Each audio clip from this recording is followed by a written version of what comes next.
Hey homeowners and future sellers, this is Alex. Today we're going to be going over the 2024 NAR lawsuit, what it was, why you should care, the changes that took place, and how it can end up with you netting more money and possibly paying less commissions.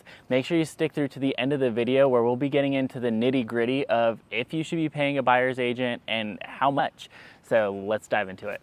The first thing that we're going to discuss is what is the NAR lawsuit. The National Association of Realtors just settled with plaintiffs for $418 million over antitrust violations where it wasn't clear and concise as to how agents' commissions worked when a seller would go to sell their house and how the buyer's agent would get compensated.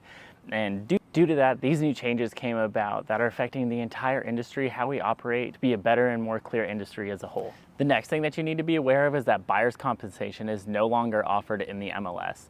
For as long as I've been an agent, it's always been you can go into the MLS, you can look in there and you can see how much buyer's compensation is being offered. They took that feature away.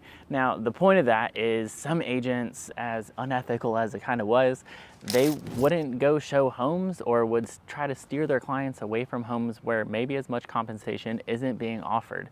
So they took that field out altogether. Now, you can still advertise across Facebook, Instagram, your own social profiles, or your brokerage website. Those are all areas where you can still advertise that compensation amount. You just can't do it in the MLS. From my experience so far, this has resulted in more communication from agent to agent. A lot of times when you set up a showing or whenever you're going to write an offer, it has now become common practice to call the listing agent and see if there's already an agreement in place where the seller was willing to compensate a buyer's agent and for how much. Now that does result in an additional opportunity to touch base with that buyer's agent to share any additional information or any outstanding features about the home that maybe didn't make it into the MLS.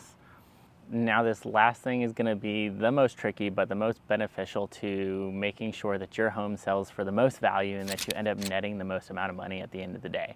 And that's going to be the question of, should I offer a buyer's agent compensation? And if so, for how much?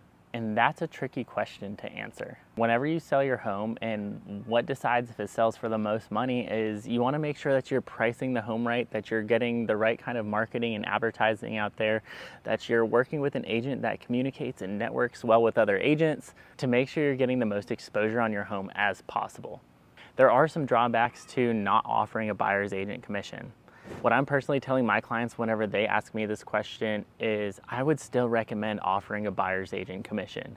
Now, how much? I always typically just say wait until the offers come in to decide how much commission and how much compensation that you're willing to offer. It's going to be a term of negotiation, just like price or home inspection or closing costs. This is just another line item and point of negotiation.